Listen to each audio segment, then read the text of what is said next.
പ്രിയപ്പെട്ട സുഹൃത്തുക്കളെ, സഹാക്കളെ, ബഹുമാനപ്പെട്ട മുഖ്യമന്ത്രി ഇവിടെ ഉദ്ഘാടന പരിപാടിക്ക് എത്തിച്ചേർന്നിരിക്കുകയാണ്. CPI-ന്റെയും അതുപോലെ മറ്റ് സംസ്ഥാനങ്ങളുടെ നേതാക്കളെല്ലാവരും ഇവിടെ എത്തിയിട്ടുണ്ട്. ആരാധനായ മുഖ്യമന്ത്രിയെ ഈ ഓഫീസ് സമുച്ചയത്തിന്റെ ഉദ്ഘാടനം നിർവഹിക്കുന്നതിന് ക്ഷണിക്കുകയാണ്.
എല്ലാവർക്കും ഒരിക്കൽ കൂടി ചടങ്ങിലേക്ക് സ്വാഗതം.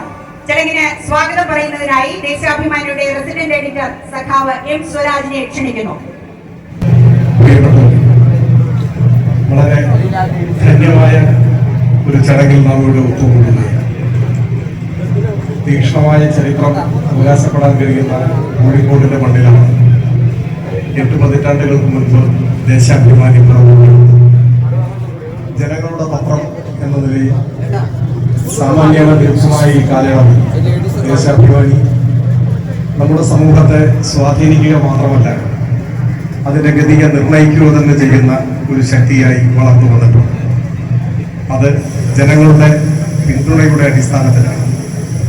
കോർപ്പറേറ്റ് താല്പര്യങ്ങളാൽ സ്വാധീനിക്കപ്പെടാത്തത്, എല്ലായ്പ്പോഴും ജനപക്ഷ നിലപാടുകൾ ഉയർത്തിപ്പിടിക്കുന്നത്, സാമ്രാജ്യത്വ വിരോധം, വർഗീയ വിരുദ്ധത, മതനിരപേക്ഷതയോടുള്ള മമത, ഈ മൂല്യങ്ങളെല്ലാം വിട്ടുവീഴ്ചയില്ലാതെ സ്വീകരിക്കുന്നത് ദേശാഭിമാനിയുടെ പ്രത്യേകതയാണ്. ദേശാഭിമാനിയുടെ ചരിത്രത്തിലെ സുപ്രധാനമായ ഒരു ചുവടുവയ്പ്പിനാണ് നമ്മൾ ഇന്ന് സാക്ഷികളാകുന്നത്. ആ ചുവടുവയ്പ്പിനും കോഴിക്കോട് തന്നെ വേദിയാകുന്നു എന്ന ചരിത്രത്തിലെ സവിശേഷതയും ഈ ചടങ്ങിലുണ്ട്. ഈ സവിശേഷ പ്രാധാന്യമുള്ള ഈ ചടങ്ങിൽ സ്വാഗതം ആശംസിക്കുക എന്നതാണ് എൻ്റെ ചുമതല. മറ്റു കാര്യങ്ങളിലേക്കൊന്നും കടക്കാതെ ആ ചുമതലയിൽ ഒതുങ്ങി നിൽക്കാം എന്നാണ് ഞാൻ വിചാരിക്കുന്നത്. ദേശാഭിമാനിയുടെ പുതിയ കെട്ടിട സമുച്ചയം ഉദ്ഘാടനം ചെയ്യുന്നത് CPIM-ന്റെ പോളിറ്റ് ബ്യൂറോ അംഗവും കേരളത്തിന്റെ മുഖ്യമന്ത്രിയുമായ സഖാവ് പിണറായിയാണ്. സഖാവ് പിണറായി വിജയന്റെ സ്നേഹാദരങ്ങളോടെ ഈ ചടങ്ങിലേക്ക് സ്വാഗതം ആശംസിക്കുന്നു. പ്രിന്റിംഗ് പ്രസിന്റെ സ്വിച്ച് ഓൺ നിർവഹിച്ചത് പാർട്ടി PB അംഗവും സംസ്ഥാന സെക്രട്ടറിയുമായ സഖാവ് MV ഗോവിന്ദൻ മാസ്റ്ററാണ്. മാഷെ സ്നേഹപൂർവ്വം സ്വാഗതം ചെയ്യുന്നു.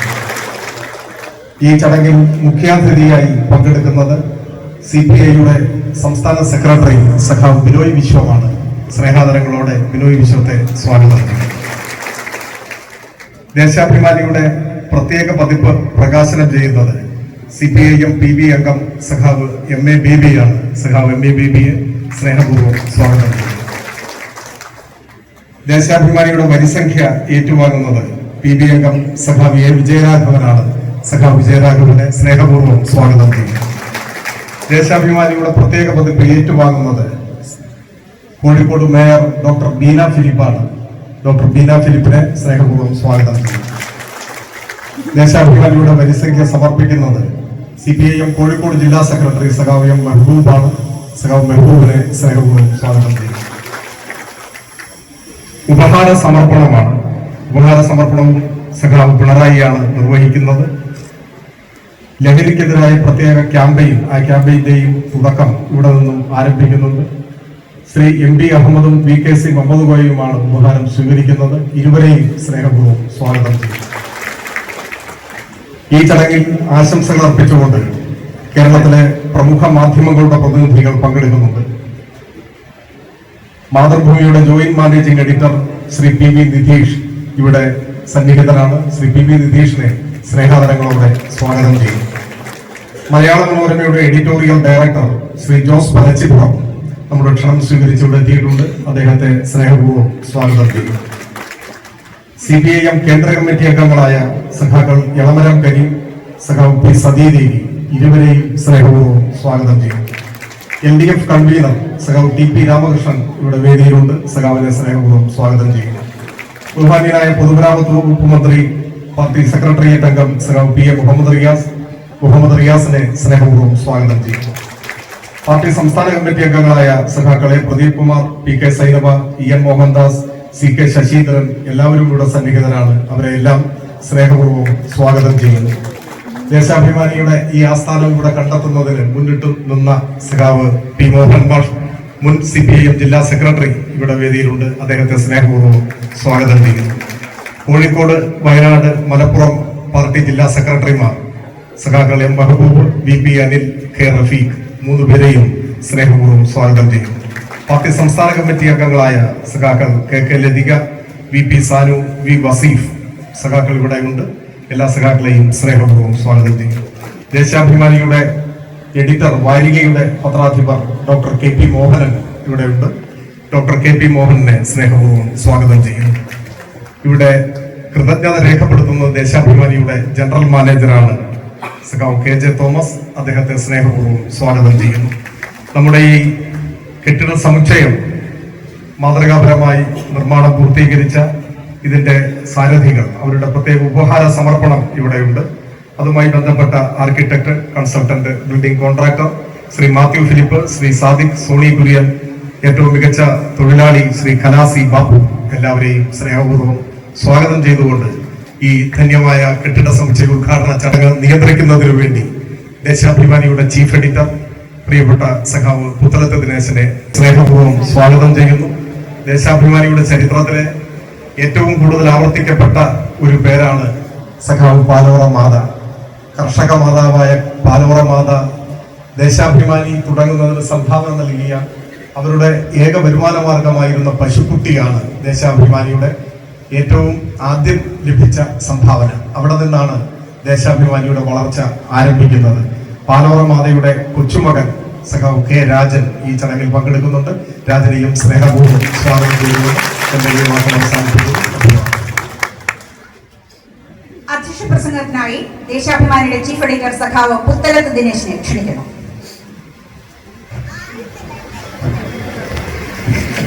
അധ്യക്ഷ പ്രസംഗം ഞാൻ പിന്നീട് നടത്തുന്നതാണ്. ചടങ്ങ് ഉദ്ഘാടനം ചെയ്യുന്നതിനായി കേരളത്തിന്റെ ബഹുമാനപ്പെട്ട മുഖ്യമന്ത്രി ആദരണീയനായ സഖാവ് പിണറായി വിജയനെ ക്ഷണിക്കുന്നു.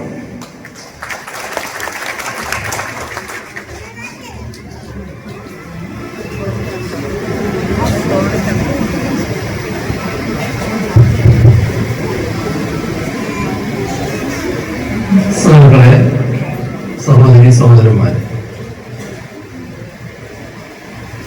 വളരെ ആവേശകരമായ ഒരു ചടങ്ങിനാണ് നാം എല്ലാവരും സാക്ഷ്യം വഹിക്കുന്നത്. ദേശാഭിമാനിയുടെ തുടക്കം ഇവിടെ പറഞ്ഞു കോഴിക്കോട് നിന്നാണ്. അത് എല്ലാവരുടെയും മനസ്സിലുള്ള കാര്യവുമാണ്. ഈ കോഴിക്കോടുള്ള നേരത്തെയുള്ള കെട്ടിടം മാറി ദേശാഭിമാനിക്ക് പുതിയ കെട്ടിടവും ആസ്ഥാനവും വരികയാണ്. കോഴിക്കോടും ദേശാഭിമാനിയും തമ്മിൽ ചരിത്രപരമായ ബന്ധമാണ് നിലനിൽക്കുന്നത്. നമ്മുടെ സംസ്ഥാനത്തെ പ്രമുഖമായ പത്രങ്ങളിൽ ഒന്നാണ് ദേശാഭിമാനി. അതോടൊപ്പം CPIഎമ്മിന്റെ മുഖപത്രം എന്ന നിലയിലും പ്രവർത്തിക്കുക. എന്നാൽ CPIഎമ്മിന്റെ മുഖപത്രം എന്ന നില നിലനിർത്തുമ്പോൾ തന്നെ പൊതുവാർത്തകൾക്ക് വലിയ പ്രാധാന്യം ദേശാഭിമാനി നൽകുന്നു എന്നത് ഏവരും സമ്മതിക്കുന്ന കാര്യമാണ്. അതുകൊണ്ട് തന്നെ ദേശാഭിമാനിയുടെ സ്വീകാര്യത നാൾക്ക് നാൾ വർദ്ധിച്ചു വരുന്നു എന്നതും കാണാൻ നമുക്ക് കഴിയും. കമ്മ്യൂണിസ്റ്റ് പാർട്ടിയുടെ തുടക്കം കേരളത്തിൽ നിന്നായിരുന്നു എന്നതും നാം ഓർക്കേണ്ട ഒരു കാര്യമാണ്. പാർട്ടിയുടെ കേരളത്തിലെ ആദ്യ ഘടകം രൂപപ്പെട്ടത് ഈ കോഴിക്കോട് തന്നെയാണ്. കല്ലായിത്തെരുവില് ഒരു കുളിക മുറിയിൽ പി കൃഷ്ണപിള്ളയും EMS-ഉം കേദാമോദരനും NC ശേഖറും അങ്ങനെ 4 പേർ പങ്കെടുത്ത് നടന്ന ആ യോഗമാണ് പാർട്ടിയുടെ തുടക്കം കുറിക്കുന്നത്. ഇവിടെ തന്നെയാണ് ദേശാഭിമാനിയുടെ ആദ്യ യൂണിറ്റ് പ്രവർത്തനം ആരംഭിച്ചത്. അതാണ് പിന്നീട് വലിയ തോതിൽ വളർന്നു വന്നത്. നാടിന്റെയും ജനങ്ങളുടെയും താല്പര്യം മുൻനിർത്തിക്കൊണ്ട് ദേശാഭിമാനി എല്ലാ കാലത്തും പ്രവർത്തിച്ചിട്ടുണ്ട്. അതിന്റെ ഭാഗമായി ഒരുപാട് വിലങ്ങുകൾ എല്ലാം ഉണ്ടായെങ്കിലും അതെല്ലാം തട്ടിത്തെറിപ്പിച്ചുകൊണ്ട് തന്നെയാണ് ദേശാഭിമാനി വിട്ടുവീഴ്ചയില്ലാതെ ജനങ്ങളുടെ ശബ്ദം എല്ലാ ഘട്ടത്തിലും പ്രതിധ്വനിപ്പിച്ചത്.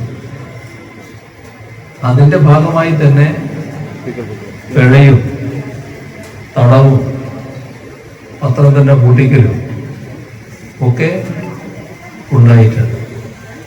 ആ ദീർഘമായ ചരിത്രത്തിലേക്കൊന്നും ഇപ്പോൾ ഞാൻ കടന്നു പോകുന്നില്ല.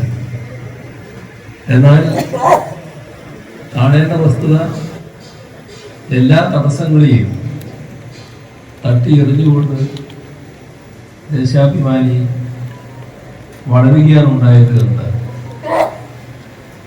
ഇപ്പോ ആധുനിക പ്രസ്സാണ് നമുക്കുള്ളത്. നേരത്തെ അക്ഷരങ്ങൾ ഒന്നൊന്നായി പെറുക്കി വെച്ചുള്ള കല്ലച്ച് സംവിധാനമായിരുന്നു. അതിൽ നിന്നാണ് മറ്റ് ഏത് പത്രത്തിനുമുള്ള ആധുനിക സാങ്കേതിക വിദ്യയുടെ അച്ചടി സംവിധാനത്തിലേക്ക് ദേശാഭിമാനി വളർന്നെത്തിയത്. ഒരു എഡിഷൻ ആയിരുന്നു നേരത്തെയെങ്കിൽ ഇന്നത് 10 എഡിഷനിലേക്ക് എത്തി നിൽക്കുകയാണ്. കല്ലച്ചിൽ നിന്ന് ഓഫ്സെറ്റ്, ഫാക്സിമിലി, ഡെസ്ക്ടോപ്പ് സാങ്കേതിക സംവിധാനങ്ങളിലേക്കും ഓൺലൈൻ വാർത്താ പ്രസംഗത്തിലേക്കും ദേശാഭിമാനി വളർന്നിരിക്കുന്നു. പ്രിന്റ് മീഡിയയിൽ നിന്ന് ഈ പേപ്പറിലേക്ക് 10,000-കണക്കിന് കോപ്പികൾ എന്നതിൽ നിന്ന് ലക്ഷക്കണക്കിന് കോപ്പികൾ എന്ന നിലയിലേക്കും ദേശാഭിമാനി വളർന്നിരിക്കുന്നു. പൊതുജീവിതത്തിൻ്റെ എല്ലാ ധാരകളെയും വ്യത്യസ്ത ഭക്തികളിലൂടെയും പേജുകളിലൂടെയും പ്രതിഫലിപ്പിക്കുന്ന നിലയിലേക്ക് ഒരു പൊതുപത്രമായി ദേശാഭിമാനി വളർന്നിരിക്കുകയാണ്. മാറുന്ന കാലത്ത് വലിയ തോതിൽ ദേശാഭിമാനിയുടെ പ്രസക്തി വർദ്ധിക്കുകയാണ്. നമ്മുടെ പുരോഗമന സംസ്കാരത്തിന് ഇടിവരുത്താൻ മനഃപൂർവമായ ശ്രമങ്ങൾ നടക്കുന്ന കാലമാണ്. നിർഭാഗ്യവശാൽ പല മാധ്യമങ്ങളും എഴുത്തുകാരുമെല്ലാം അത്തരം ശ്രമങ്ങളുടെ ഭാഗമാകുന്നതും നാം കാണുകയാണ്. അല്ലെങ്കിൽ അവയെ ഗൗരവമായി കാണാതിരിക്കുന്ന നിലയുണ്ടാകും. പുരോഗമനം എന്നത് നിരന്തരം നവീകരിക്കുകയും അങ്ങനെ കാലത്തെയും സമൂഹത്തെയും മുന്നോട്ട് കൊണ്ടുപോവുകയും ചെയ്യുന്ന പ്രക്രിയ. ആ രീതിയിൽ സ്വയം നവീകരിക്കുന്നതിനും മുന്നേറുന്നതിനുമാകട്ടെ ശരിയായ വിവരങ്ങളും വസ്തുതകളുമൊക്കെ വേണ്ടതായിട്ടുണ്ട്. അങ്ങനെയുള്ള വിവരങ്ങൾ വായനക്കാരിലേക്ക് എത്തിക്കുക, ഇതാണ് ദേശാഭിമാനി ചെയ്യുന്നത്. പലരും പറയാത്തതും മറച്ചു വെക്കുന്നതുമായ സത്യങ്ങൾ ദേശാഭിമാനി ജനങ്ങളെയും നാടിനെയും അറിയിക്കുന്നു. ഇത്തരം വിവരങ്ങൾ പൊതുസമൂഹവുമായി പങ്കുവെക്കേണ്ട വലിയ ഉത്തരവാദിത്വമാണ് മാധ്യമങ്ങൾക്കുള്ളത്. എന്നാൽ അതിനു പകരം വസ്തുതകൾ മറച്ചു വെക്കുകയും ചിലപ്പോൾ തെറ്റായ വിവരങ്ങൾ പകർന്നു നൽകുകയും ചെയ്തുകൊണ്ട് സമൂഹത്തെ തെറ്റിദ്ധരിപ്പിച്ച് വഴിതെറ്റിക്കുന്ന പ്രവണത നമ്മുടെ നാട്ടിലെ പല മാധ്യമങ്ങളുടെയും ഇടയിൽ വർദ്ധിച്ചു വരുന്നു. ഇത് നാടിൻ്റെ പുരോഗമനപരമായ മുന്നേറ്റത്തിന് തന്നെ വിഘാതമായി മാറുന്നു. വായനക്കാരൻ്റെ അറിയാനുള്ള അവകാശത്തെ തങ്ങൾക്ക് ഹിതമായത് മാത്രം അറിയിക്കാനുള്ള കോർപ്പറേറ്റ് അവകാശം കൊണ്ട് പകരം വെക്കുക എന്ന കാര്യമാണ് ഇന്ന് ഇന്ത്യൻ മാധ്യമരംഗത്ത് പൊതുവിലും കേരളത്തിൽ വിശേഷിച്ചും നടക്കുന്നത്. ഹിന്ദിയിലെയും ഇംഗ്ലീഷിലെയും മാത്രമല്ല, വിവിധ സംസ്ഥാനങ്ങളിലെ വിവിധ ഭാഷകളിലെ പത്രങ്ങളും ചാനലുകളും വരെ കൂട്ടത്തോടെ കോർപ്പറേറ്റ് വമ്പന്മാർ ഏറ്റെടുക്കുകയാണ്. ഇവർക്കിങ്ങനെ ഇതിന് സർവ്വവിധ സ്വാതന്ത്ര്യവും നൽകുക എന്നതാണ് ഇന്ത്യൻ സാഹചര്യത്തിൽ മാധ്യമ സ്വാതന്ത്ര്യം. ആ രീതിയിൽ അധപ്പതിച്ചിരിക്കുന്നു എന്നത് നാം കാണേണ്ടതായിട്ടുണ്ട്. ഇന്ത്യൻ മാധ്യമരംഗം പൊതുവിൽ തന്നെ കോർപ്പറേറ്റുകളുടെ കൈപ്പിടിയിൽ ഉള്ളിലായ ഒരു ഘട്ടമാണ്. രാജ്യതാൽപര്യവും ജനതാൽപര്യവും മുൻനിർത്തിയുള്ള മാധ്യമ പ്രവർത്തനത്തെ കോർപ്പറേറ്റ് മൂലധന താൽപര്യവും അതിൻ്റെ തണലിൽ വളരുന്ന ദേശീയ തലത്തിലെ അധികാര രാഷ്ട്രീയത്തിൻ്റെ താല്പര്യം പകരം വെക്കുകയാണ്.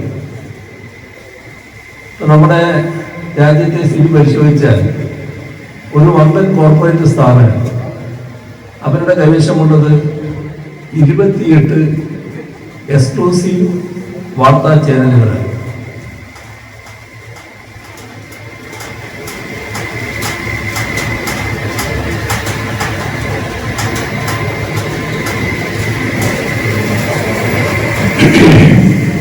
പല നാടുകളിലായി, പല ഭാഷകളിലായി പൊതുവെ നിഷ്പക്ഷം എന്ന് കരുതിപ്പോന്ന NDTV വരെ കോർപ്പറേറ്റ് പിടിയിലൊതുക്കിയിരിക്കുന്നു. ചങ്ങാത്ത മുതലാളിത്തം മാധ്യമരംഗത്തെ കീഴ്പ്പെടുത്തുമ്പോൾ മറഞ്ഞു പോകുന്നത് സ്വദേശാഭിമാനിയുടെയും കേസരിയുടെയും വക്കമൗലവിയുടെയും ഒക്കെ പത്രപ്രവർത്തന മാതൃകകളാണ്. കേരളത്തിൽ തന്നെ നല്ലൊരു ഭാഗം മാധ്യമങ്ങളും കോർപ്പറേറ്റുകളുടെ പിടിയിലാണ്. കേരളത്തിൽ കോർപ്പറേറ്റ് താല്പര്യം വാർത്തകളിൽ കലരുന്നത് തുടങ്ങിയിട്ട് കുറേ കാലമായി. മാധ്യമങ്ങളിൽ അതും സ്വതന്ത്ര, നിഷ്പക്ഷ തുടങ്ങിയ വിശേഷണങ്ങൾ എടുത്തണിയുന്ന മാധ്യമങ്ങൾ നൽകുന്ന വാർത്തകളിൽ രാഷ്ട്രീയം കലരുന്നതിൻ്റെ ചരിത്രത്തിന് അതിലും പഴക്കമുണ്ട്. ഇവിടെ ആദ്യത്തെ സംസ്ഥാന ഗവൺമെന്റ് കേരളം രൂപം കൊണ്ടതിന് ശേഷം 1957 ഉണ്ടാവുന്നത്. ആ ഗവൺമെന്റിനെതിരെ നടന്ന അട്ടിമറി സമരം, അന്നതിനെ വിമോചന സമരം എന്നാണല്ലോ വിളിച്ചിരുന്നത്. ആ വിമോചന സമരഘട്ടത്തിൽ CIA പണം കമ്മ്യൂണിസ്റ്റ് വിരുദ്ധ വാർത്താ പ്രചരണത്തിന് ഒഴുകി വന്നത് ചരിത്രം തന്നെ രേഖപ്പെടുത്തിയിട്ടുള്ള കാര്യമാണ്. ഇപ്പോൾ മാധ്യമങ്ങൾ കോർപ്പറേറ്റ് ശൃംഖലയുടെ ഭാഗമാകുമ്പോൾ സംസ്ഥാന താല്പര്യവും ജനതാല്പര്യവും ഹനിക്കപ്പെടുകയാണ്. കോർപ്പറേറ്റ് ശൃംഖലകളുടെ സഹായത്താൽ കൃത്രിമമായി ജനസമ്മതി സൃഷ്ടിക്കുകയും അതിൻ്റെ ബലത്തിൽ നിലനിൽക്കുകയും ചെയ്യുന്ന ഭരണ സംവിധാനങ്ങൾ ഉണ്ടാകും. അവ ജനങ്ങളുടെ താല്പര്യങ്ങൾക്കല്ല, അവരെ അധികാരത്തിൽ നിലനിർത്തുന്നവരുടെ മൂലധന താല്പര്യങ്ങൾക്കാവും വില കൽപ്പിക്കുക. നാടിൻ്റെ താല്പര്യവും ജനതാല്പര്യവും ഒരുപോലെ കൈവഴിയപ്പെടും. അതുകൊണ്ട് തന്നെ കോർപ്പറേറ്റ് ശൃംഖലകളുടെ ഭാഗമായ മാധ്യമ സ്ഥാപനങ്ങൾ കേരളത്തിന് അർഹതപ്പെട്ടത് തരാത്ത യൂണിയൻ സർക്കാരിനെതിരെ എന്തെങ്കിലും പറയും എന്ന് കരുതാൻ കഴിയും. പരിമിതികൾക്കുള്ളിൽ നിന്നുകൊണ്ട് ജനക്ഷേമ വികസന കാര്യങ്ങൾ മുൻപോട്ട് കൊണ്ടുപോകുന്ന കേരള സർക്കാരിനെ ഇത്തരം ആളുകൾ ആക്ഷേപിക്കുന്നതിൽ അത്ഭുതം വലുതുമുണ്ട്. മാധ്യമ നിലപാടുകളെ ഇടകേറി പരിശോധിച്ച് ജനങ്ങളുടെ മുന്നിൽ അവതരിപ്പിക്കുന്ന ഒരു പുത്തൻ മാധ്യമ അവലോകന സംസ്കാരം വ്യാപകമായി രൂപപ്പെടുത്തുകയാണ്. ഈ പുതിയ സാഹചര്യത്തിൽ സ്വാതന്ത്ര്യത്തെയും ജനാധിപത്യത്തെയും മതേതരത്വത്തെയും ഒക്കെ വിലമതിക്കുന്നവർ ചെയ്യേണ്ടത്. അത്തരത്തിൽ നമ്മുടെ സമൂഹത്തിലുണ്ടാകുന്ന കാര്യങ്ങളെ വിമർശനാത്മകമായി വിശകലനം ചെയ്യുകയും സമൂഹത്തെ പുരോഗമനപരമായി പരിവർത്തിപ്പിക്കുകയും ചെയ്യുന്ന വലിയ ഉത്തരവാദിത്വമാണ് ദേശാഭിമാനിക്ക് ഈ ഘട്ടത്തിൽ ഏറ്റെടുക്കാനുള്ളത്.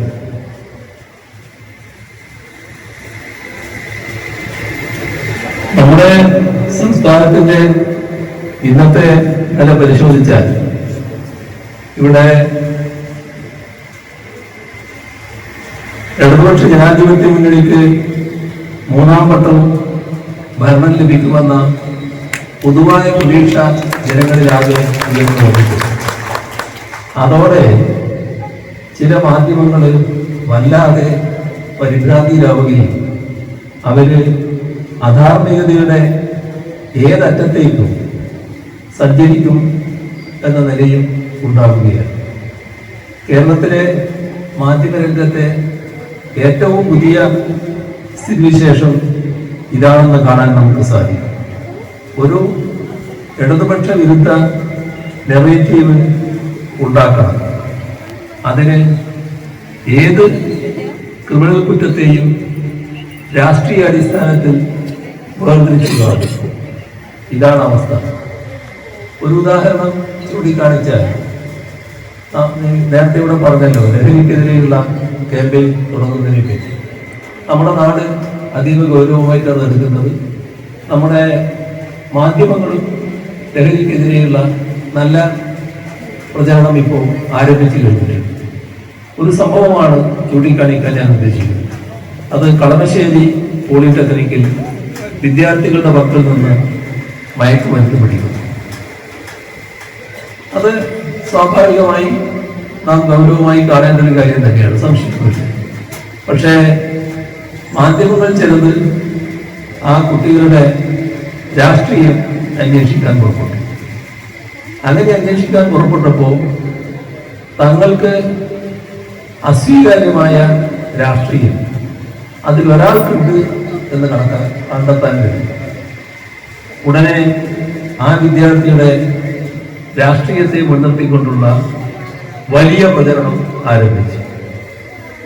പക്ഷേ ആ വിദ്യാർത്ഥി മാത്രമല്ല, മറ്റു വിദ്യാർത്ഥികളുണ്ട്.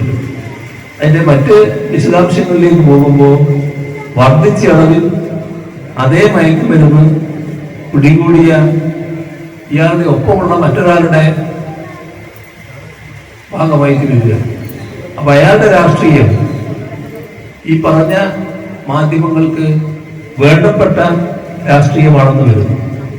അതോടെ ആ വിഷയം അപ്പാടെ ഉപേക്ഷിക്കുന്ന നിലയാണ് കാണുന്നത്. ഇത്തരം കാര്യങ്ങളിൽ എതിരാണ് രാഷ്ട്രീയം കലർത്താൻ നോക്കുന്നത്. ഏത് കുട്ടിയായാലും ആ കുട്ടി നമ്മുടെ കുട്ടിയാണല്ലോ. ആ കുട്ടിയെ അതിൽ നിന്ന് മോചിപ്പിക്കുക എന്താണല്ലോ നാം ചെയ്യേണ്ട കാര്യം. അതിനെതിരെ ശക്തമായ നടപടി സ്വീകരിച്ചു പോവുക എന്നതുമാണല്ലോ സ്വീകരിക്കേണ്ട നടപടി. ഇവിടെ ഇടതുപക്ഷമാണെങ്കിൽ അതിനെതിരെ ആക്രമണം, എന്നാൽ ഇടതുപക്ഷേതരമാണെങ്കിൽ അങ്ങനെ ആക്രമണം വേണ്ട, അതിനെ സ്വീകരിക്കുക. ഇതാണ് മാധ്യമങ്ങളിൽ ചിലത് സ്വീകരിക്കുന്ന നില. നിങ്ങൾ കഞ്ചാവ് നടത്തണമെങ്കിൽ കഞ്ചാവ് നടത്തിക്കോ, ഞങ്ങൾക്ക് വേണ്ടപ്പെട്ട രാഷ്ട്രീയമാണെങ്കിൽ അതിന് ഞങ്ങൾ യാതൊരു പരാമർശവും നടത്തില്ല. ഇങ്ങനെയൊരു നില സ്വീകരിക്കാൻ പാടില്ല. അപ്പൊ എവിടത്തേക്ക് നമ്മൾ എത്തുന്നു എന്നാണ് നാം കാണേണ്ടത്. ഇത്തരം കാര്യങ്ങളെ നാം ഗൗരവമായി കാണേണ്ടതായിട്ടുണ്ട്. സർക്കാരാണെങ്കിൽ ഒരു പക്ഷപാതിത്വവുമില്ലാതെ, മുഖം നോക്കാതെ, രാഷ്ട്രീയം നോക്കാതെ നാടിന്റെ താല്പര്യത്തിൽ ലഹരി മരുന്ന് വേണ്ട തീവ്രതരമാക്കിയിരിക്കുന്ന ഘട്ടമാണ്. അപ്പോ അവിടെ രാഷ്ട്രീയം നോക്കാതെ ലഹരി മരുന്ന് വേട്ട നടത്തുന്ന ആ പ്രക്രിയയെ നാം എല്ലാ രീതിയിലും പിന്താങ്ങുകയല്ലേ വേണ്ടത്. ഇപ്പോൾ മാധ്യമങ്ങള്, ചില മാധ്യമങ്ങൾ രാഷ്ട്രീയം നോക്കി പ്രതികളെ കൈകാര്യം ചെയ്യുന്നത് അതൊരു തരത്തിലുള്ള അധപ്പതനമാണ് എന്നത് തിരിച്ചറിയാൻ മാധ്യമങ്ങൾക്ക് പൊതുവിൽ കഴിയേണ്ടതായിട്ടുണ്ട്. ഇപ്പൊ അടുത്ത കാലത്ത് വന്ന വേറൊരു സംഭവം എല്ലാവരുടെയും മനസ്സിലുള്ളതാണ്, എങ്കിലും ഇതൊരു പ്രധാനപ്പെട്ട മാധ്യമത്തിന്റെ കെട്ടിട ഉദ്ഘാടനത്തിന്റെ ഘട്ടമായതുകൊണ്ട് അതുകൂടി പരാമർശിക്കാൻ ഞാൻ ഉദ്ദേശിക്കുകയാണ്. അത് വാളയാർ കേസാണ്. എന്തായിരുന്നു വാളയാർ കേസിന്റെ അവസ്ഥ എന്നത് എല്ലാവർക്കും ഓർമ്മയുണ്ടല്ലോ. കേരളം കണ്ട ഏറ്റവും ക്രൂരമായ ബാലികാ ബലാത്സംഗങ്ങളിൽ ഒന്നായിരുന്നു അത്. അതിലെ യഥാർത്ഥ കുറ്റവാളി ആരാണെന്ന് ആ നാട്ടിൽ ചെന്ന് ചോദിച്ചാൽ ആരും പറഞ്ഞു തരുമായിരുന്നു. എന്നാൽ ആ ഘട്ടത്തിലൊക്കെ ആ കുറ്റവാളികളെ മഹത്വവൽക്കരിക്കാനാണ് ചില മാധ്യമങ്ങൾ ശ്രമിച്ചത്. അതോടൊപ്പം തന്നെ ചിലരവരെ സ്ഥാനാർത്ഥിയാക്കും. അപ്പൊ അവരെ സ്ഥാനാർത്ഥിയാക്കിയപ്പോൾ അതിനെ പ്രകീർത്തിക്കാനും ചിലർ തയ്യാറാവുകയാണ്. ഒടുവില് അവർ തന്നെയാണ് കുറ്റവാളി എന്ന് വന്നിരിക്കുന്നത്. അപ്പോഴോ ആ വിഷയം പൂർണ്ണമായും ഉപേക്ഷിക്കുക. നേരത്തെ തങ്ങൾ കൈകാര്യം ചെയ്ത ഏറ്റവും പ്രധാനപ്പെട്ട വിഷയം, ഒരുപാട് സ്ഥലം അതിനുവേണ്ടി, സമയം അതിനുവേണ്ടി മാറ്റിവെച്ചത് ഇപ്പോ പൂർണ്ണ നിശബ്ദതയിലേക്ക് മാറും. അപ്പോ ഇടതുപക്ഷ വിരുദ്ധമാണ് നിങ്ങളുടെ രാഷ്ട്രീയമെങ്കിൽ നിങ്ങൾ ഹീറോ ആവും. ഇടതുപക്ഷ അനുകൂലമാണ് നിങ്ങളുടെ രാഷ്ട്രീയമെങ്കിൽ നിങ്ങൾ വില്ലനാവും.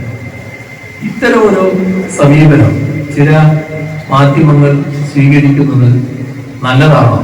പൊതുവെ മാധ്യമങ്ങൾ ചിന്തിക്കേണ്ട ഒരു കാര്യമാണ്.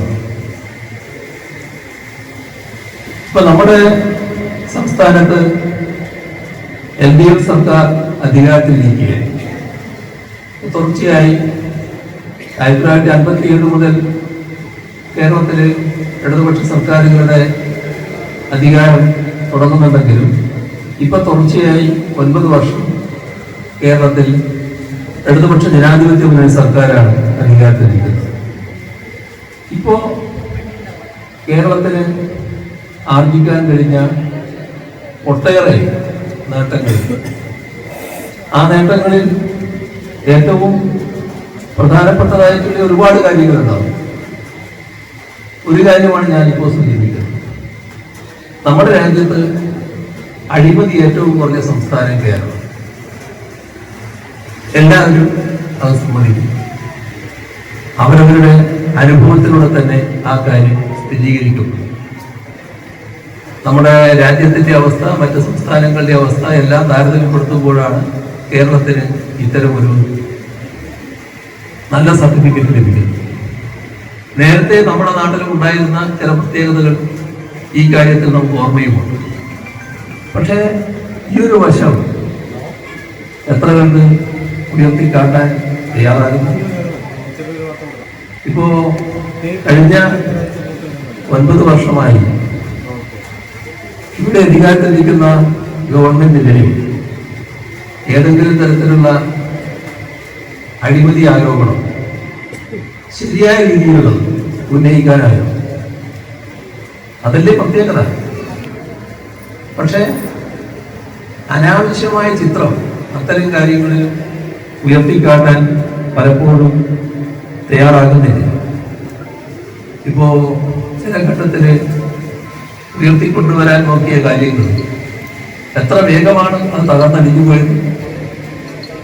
അതിൽ നിന്ന് എന്തെങ്കിലും പാഠം ഉൾക്കൊള്ളാൻ തയ്യാറാകുന്നുണ്ട്. നമ്മുടെ നാടിന്റെ ഈ കാര്യത്തിലുള്ള സംശുദ്ധി അതല്ലേ എടുത്തു കാണിക്കേണ്ടത്.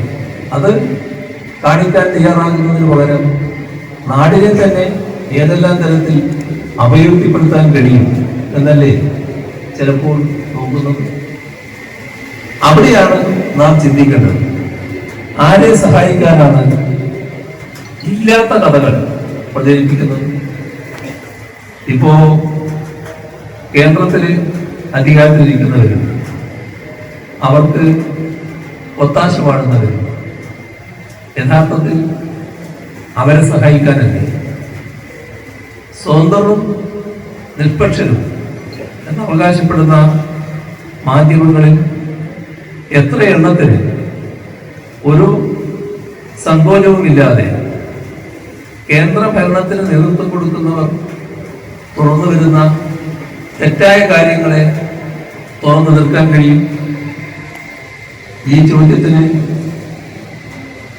ഒരു ഉത്തരം മാത്രമേ കാണാൻ സാധിക്കൂ. അതിലെ ഒരു വിട്ടുവീഴ്ചയുമില്ലാതെ ദേശാഭിമാനി എല്ലാ കാലത്തും ആ കടമ നിർവഹിക്കുന്നു. നമുക്ക് ഇടതുപക്ഷ മാധ്യമങ്ങൾ മറ്റു ചിലതും കൂടിയുണ്ട്. അവയും അവയുടേതായ പങ്ക് ഈ കാര്യത്തിൽ കൃത്യമായി നിർവഹിച്ചു പോകുന്നത്. എന്നാൽ അതല്ലാത്ത മാധ്യമങ്ങളിൽ പലതുമെന്നല്ല, മിക്കവാറും മാധ്യമങ്ങൾ ഈ പങ്ക് നിർവഹിക്കുന്നുണ്ടോ? അതിനെ തുറന്ന് എതിർക്കാൻ കഴിയുന്നുണ്ട്. അത് എവിടത്തേക്കാണ് എത്തിക്കുന്നത്? നമ്മുടെ രാജ്യത്തിന്റെ മതനിരപേക്ഷത വെല്ലുവിളിക്കപ്പെടും. നമ്മുടെ രാജ്യത്തിന്റെ ഭരണഘടന തകർക്കാനുള്ള നീക്കങ്ങൾ നടന്നു. നമ്മുടെ രാജ്യം ഉയർത്തിപ്പിടിക്കുന്ന മൂല്യങ്ങൾ തകർക്കാനുള്ള ശ്രമം നടന്നു. കടുത്ത വർഗീയ ചേരിതിരിവുണ്ടാക്കാൻ ശ്രമങ്ങൾ നടന്നു.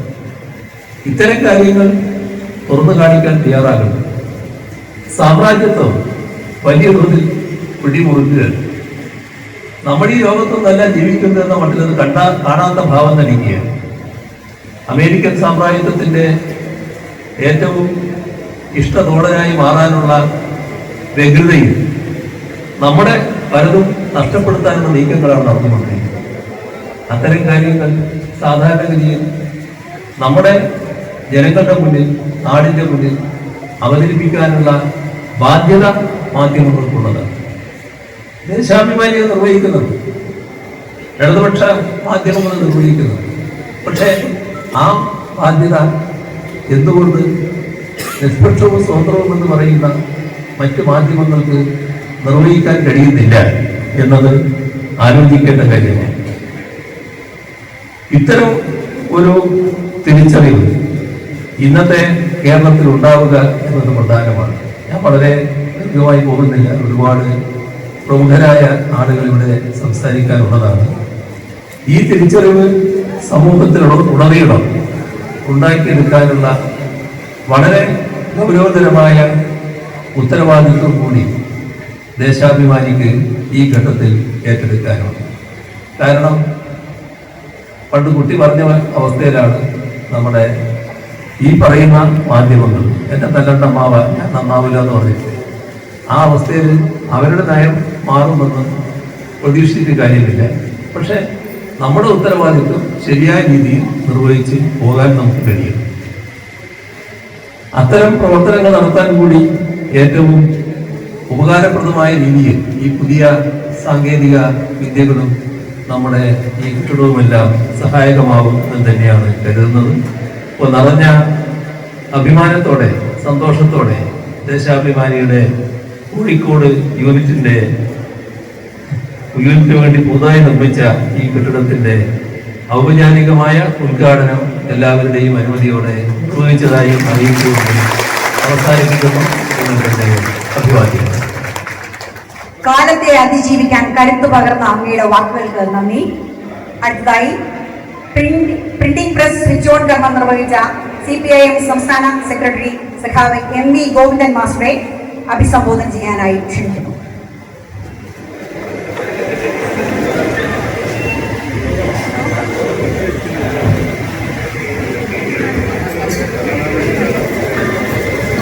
പരിപാടിയുടെ ഉദ്ഘാടനം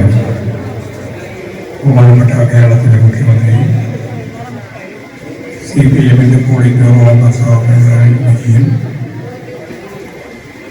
ഇവിടെ എത്തിച്ചേർന്നിട്ടുള്ള CPM-ന്റെ കോടിക്കോളം അംഗം MA ദേവി, KP ജയരാഘവൻ,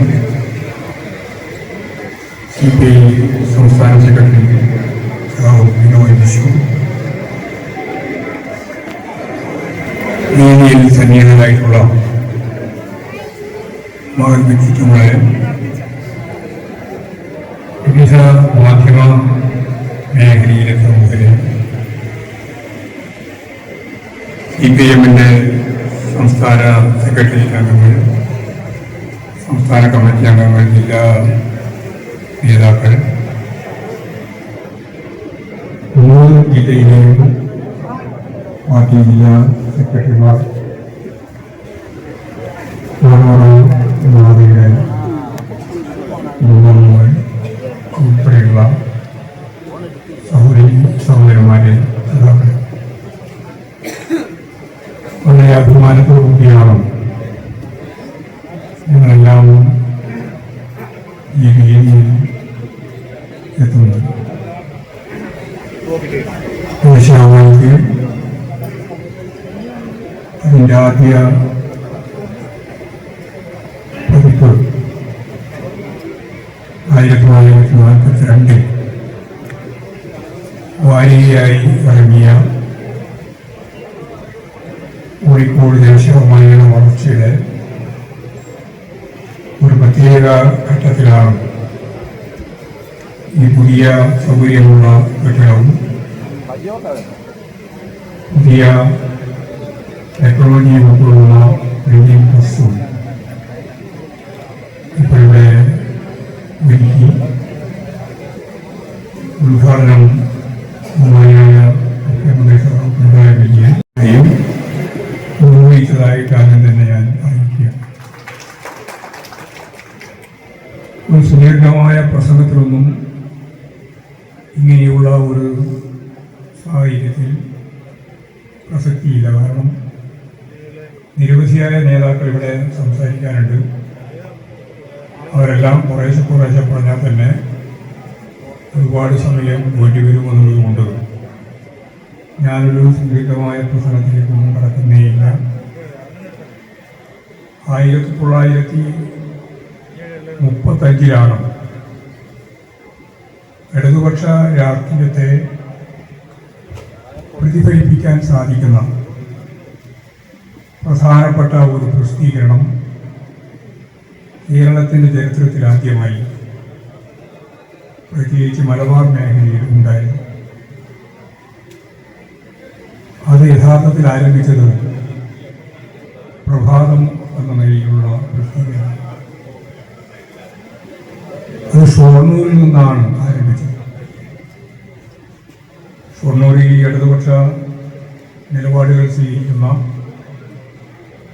ചില പ്രമുഖരായ വ്യക്തികളുടെ കേന്ദ്രം എന്ന നിലയിലാണ് അത് ആദ്യം അവിടെ നിന്ന് ആരംഭിച്ചത്. അതിനൊരു ചരിത്രമുണ്ട്. ഞാൻ ആ ചരിത്രത്തിലേക്കൊന്നും കടക്കില്ല. ഇതൊക്കെ കൂട്ടി വായിക്കുമ്പോഴാണ് പത്രവും പ്രസ്ഥാനങ്ങളും തമ്മിലുള്ള ബന്ധം മനസ്സിലാകുന്നത്. ഷൊർണൂരിൽ നിന്ന് അത് പ്രസിദ്ധീകരിക്കുമ്പോൾ കോൺഗ്രസ് സോഷ്യലിസ്റ്റ് പാർട്ടി രൂപീകരിച്ച കൊല്ലം എന്ന് പറഞ്ഞാൽ 34 രൂപീകരിച്ചു. 35 യഥാർത്ഥത്തിൽ പ്രഭാതം പത്രം ആരംഭിച്ചു. ഇതിന് പിന്നിലതാണ്. ഇതിന് EMS ഉൾപ്പെടെയുള്ളവരെല്ലാം തന്നെയാണ്. കോൺഗ്രസ് സോഷ്യലിസ്റ്റ് പാർട്ടിയുടെ പ്രമുഖ നേതൃത്വത്തിലാണ് ഇവരെല്ലാം ഉള്ളത്. കൃഷ്ണപിള്ളി അതെ, അതുപോലെ തന്നെ EMS അതെ, K ദാമോദരൻ അതെ, NC ശേഖരൻ അതെ, ഇവരൊക്കെ ഇതിൻ്റെ ഭാഗമാണ്.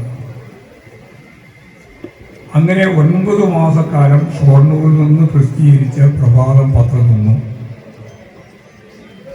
അതിനുശേഷമാണ് ഇവിടെ പിണറായി പറഞ്ഞതുപോലെ 1937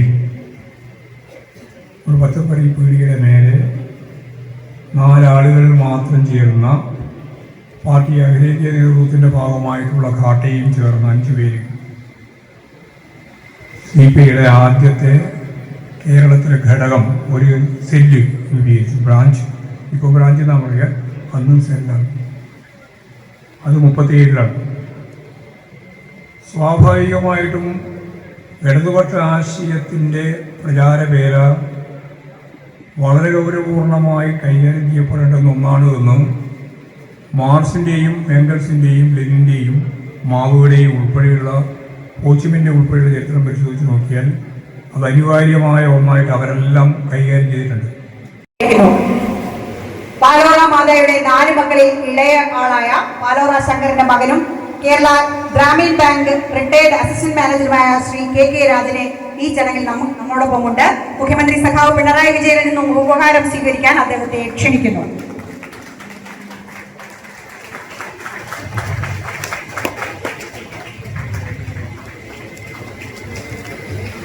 അടുത്തത് ദേശാഭിമാനി നേതൃത്വം നൽകുന്ന യൗവനമാണ് ലഹരി എന്ന ക്യാമ്പയിന്റെ ഉപഹാര സമർപ്പണമാണ്. ഈ ക്യാമ്പയിനിൽ ദേശാഭിമാനിക്കൊപ്പം ഇന്ത്യയിലെ പ്രമുഖ വ്യാപാര വ്യവസായ ഗ്രൂപ്പുകളായ മലബാർ ഗോൾഡും ഇന്ത്യാസ് VKC ഗ്രൂപ്പും ഇതിന്റെ ഭാഗമാകുന്നുണ്ട്. ആദരസൂചകമായി ദേശാഭിമാനി സമർപ്പിക്കുന്ന ഉപഹാരം മുഖ്യമന്ത്രി ശ്രീ പിണറായി വിജയനിൽ നിന്നും ഏറ്റുവാങ്ങാൻ Malabar group of companies chairman Shri MP അഹമ്മദിനെ ക്ഷണിക്കുന്നു. ഉപഹാരം ഏറ്റുവാങ്ങാൻ India's VKC chairman Shri VKC Muhammad കോയയെയും ക്ഷണിക്കുന്നു.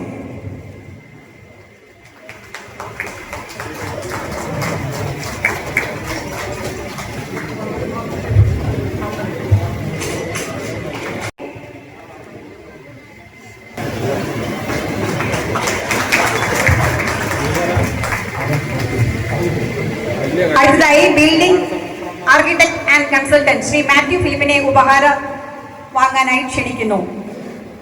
ബിൽഡിംഗ് കോൺട്രാക്ടർ ശ്രീ സാദിഖിനെ ലാപ്പിക് ബിൽഡേഴ്സ് അദ്ദേഹത്തെയും ക്ഷണിക്കുന്നു.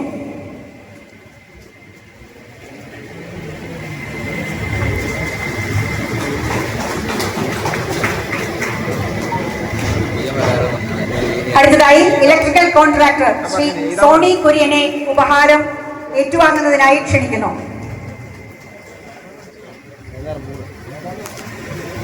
അടുത്തതായി മികച്ച വർക്കർ ശ്രീ ഖലാസി ബാബുവിനെ ഉപഹാരം ഏറ്റുവാങ്ങുന്നതിനായി സ്നേഹപൂർവ്വം ക്ഷണിക്കുന്നു.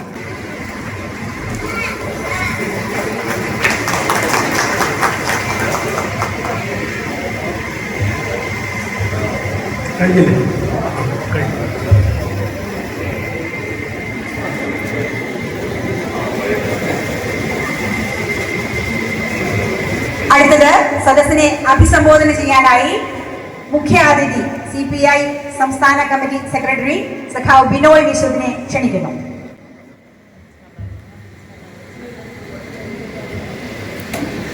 ഈ വേദിയിലും സദസ്സിലുമുള്ള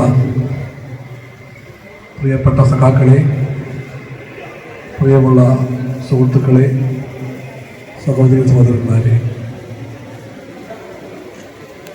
ഈ മുഹൂർത്തം ദേശാഭിമാനിക്ക് മാത്രമല്ല, കേരളത്തിലെ ഇടതുപക്ഷ ശക്തികൾ കാരണം തന്നെ വിമാനമുടക്കുന്ന മുഹൂർത്തമാണ്. ദേശാഭിമാനി അതിൻ്റെ വളർച്ചയിലെ ഒരു പുതിയ ഘട്ടം കുറിക്കുകയാണ് വെച്ച് ഈ വളർച്ചയുടെ ചരിത്രമാണ് സഖാവ് ഗോവിന്ദൻ മാഷും സഖാവ് പിണറായി വിജയനും ഇവിടെ പറഞ്ഞത് ഞാൻ ആവർത്തിക്കുന്നില്ല. ഈ വളർച്ചാ വേളയിൽ നമ്മളെല്ലാം സ്വാഭാവികമായും ആദ്യം ഓർക്കുന്ന പേര് പാലോറ മാതയുടെ പേരാണ്. ആ അമ്മയുടെ പിന്തലമുറയിൽപ്പെട്ട സഖാവ് രാജനെ ഇവിടെ വെച്ച് നമ്മൾ ആദരിച്ചു കഴിഞ്ഞാൽ പാലോറ മാത ഒരു പ്രത്യേകമാണ്. ഏറ്റുവാങ്ങുന്നതിന് Kozhikode corporation mayor doctor Beena ഫിലിപ്പിനെ ക്ഷണിക്കുന്നു.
അഭിസംബോധന ചെയ്ത് സംസാരിക്കുന്നതിനായി CPIM പോളിറ്റ് ബ്യൂറോ അംഗം സഖാവ് KP ബേബിയെ ക്ഷണിക്കുന്നു.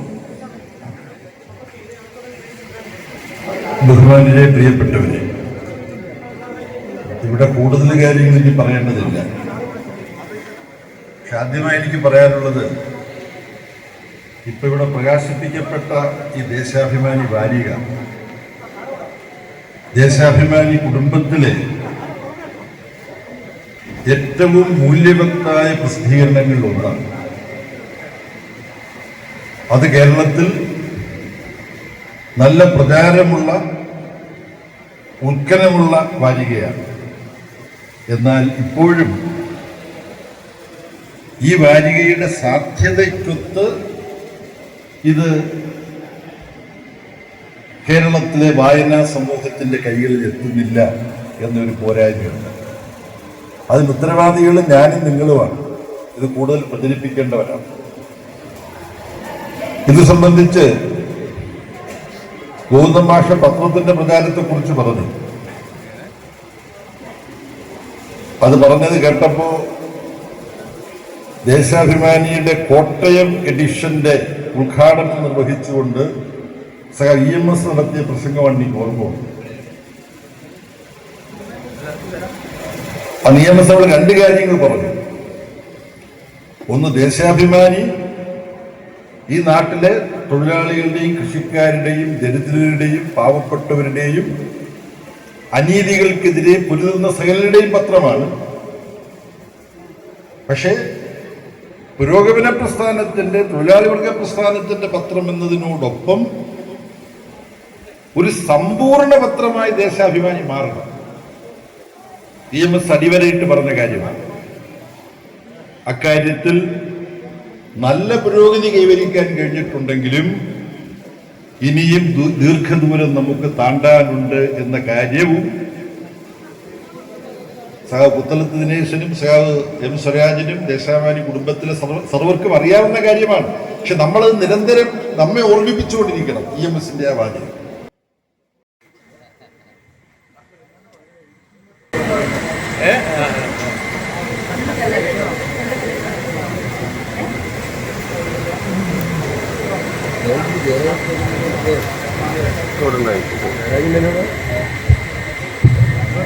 അധ്യക്ഷൻ സഖാവ് പുത്തലത്ത് ദിനേശൻ, ഇവിടെ സന്നിധരായിട്ടുള്ള നമ്മുടെ പ്രിയപ്പെട്ട നേതാക്കൾ, സഖാക്കൾ, സഹോദരിമാർ, വളരെ ആഹ്ലാദകരവും ആവേശകരവുമായ ഒരു ചരിത്ര മുഹൂർത്തത്തിൻ്റെ സാക്ഷികളായി കഴിഞ്ഞ ഏതാനും മണിക്കൂറുകളിൽ നമ്മളിവിടെ ചേർന്നു.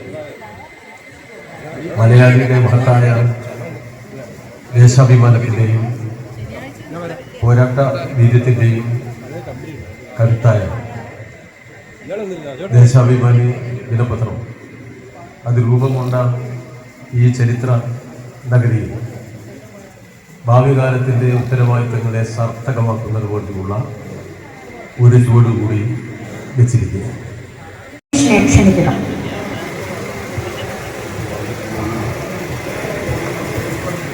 ബഹുമാനപ്പെട്ട അധ്യക്ഷൻ,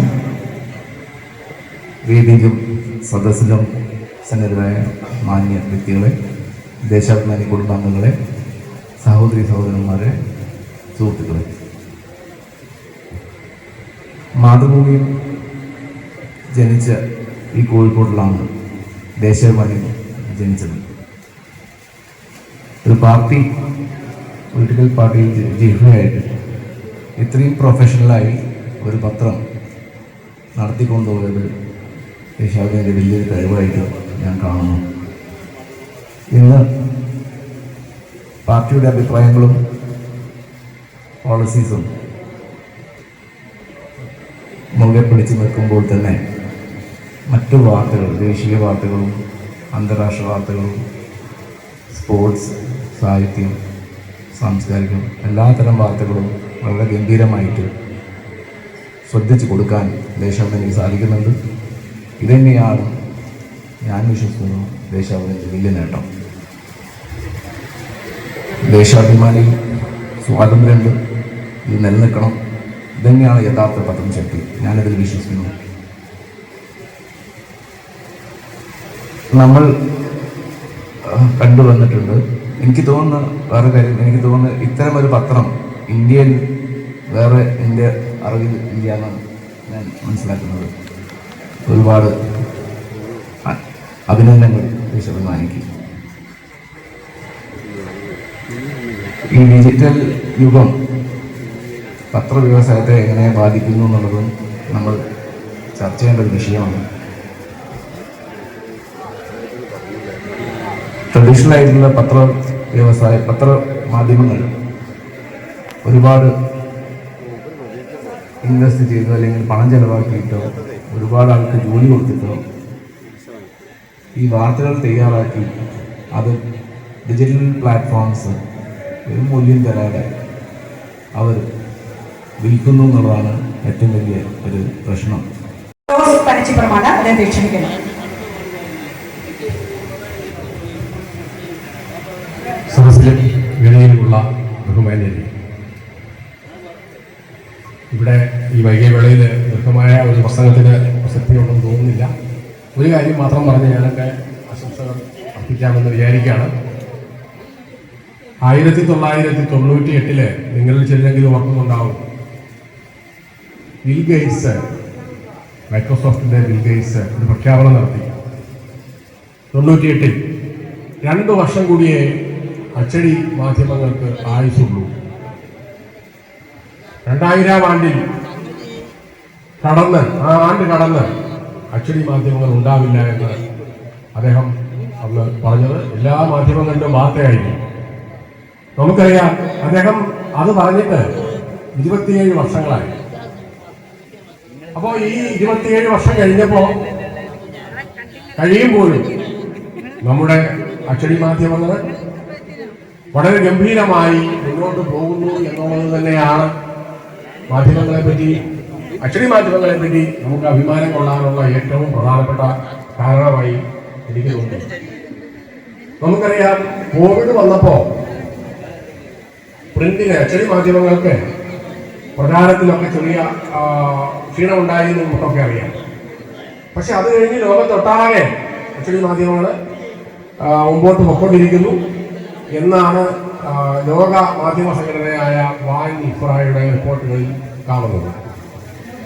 അപ്പോൾ നമ്മൾ അച്ചടി മാധ്യമങ്ങൾ ഇല്ലാതെയാകും എന്ന് പ്രതീക്ഷിച്ചവരെ നിരാശരാക്കിക്കൊണ്ടാണ് ദേശാഭിമാനി ഉൾപ്പെടെയുള്ള, മനോരമ ഉൾപ്പെടെയുള്ള നമ്മുടെ കേരളത്തിലെ അച്ചടി മാധ്യമങ്ങൾ വളരെ വളരെ ശക്തമായി മുമ്പോട്ട് പോയിക്കൊണ്ടിരിക്കുന്നത് എന്നുള്ളത് വളരെ പ്രധാനപ്പെട്ട നമ്മൾ ഓർക്കേണ്ട ഒരു കാര്യം തന്നെയാണ്. എന്തുകൊണ്ടാണ് അച്ചടി മാധ്യമങ്ങൾ ഇങ്ങനെ മുമ്പോട്ട് പോയിക്കൊണ്ടിരിക്കുന്നതെന്ന് ചോദിച്ചാൽ നമുക്ക് നിസ്സംശയം പറയാവുന്ന ഒരേ ഒരു കാരണമേ ഉള്ളൂ. അച്ചടി മാധ്യമങ്ങളുടെ വിശ്വാസ്യത, ക്രെഡിബിലിറ്റി. അപ്പോൾ ദേശാഭിമാനി ആയാലും മനോരമ ആയാലും ഏത് പത്രമായാലും വിശ്വാസ്യത നിലനിർത്താൻ കഴിയുന്നിടത്തോളം കാലം അവയ്ക്ക് വലിയ ഭാവി ഉണ്ടാകും എന്ന കാര്യത്തിൽ സംശയമില്ല. ആ സംശയാതീതമായ സത്യമാണ് നമ്മളിവിടെ ഇന്ന് ദേശാഭിമാനിയുടെ ഈ പുതിയ സ്ഥാപനം, ഈ പുതിയ ഘടകം, അല്ലെങ്കിൽ പുതിയ സംവിധാനങ്ങൾ, പ്രസ് ഒക്കെ നമ്മൾ ഉദ്ഘാടനം ചെയ്യുമ്പോൾ നമ്മൾ ഓർക്കേണ്ടത് ഇങ്ങനെ ഒരു കാര്യമാണെന്നാണ് എനിക്ക് തോന്നുന്നത്. അതുപോലെ പത്രാധിപന്മാർക്കും പ്രിയപ്പെട്ട എല്ലാ സഹാക്കൾക്കും നന്ദി രേഖപ്പെടുത്തുന്നു.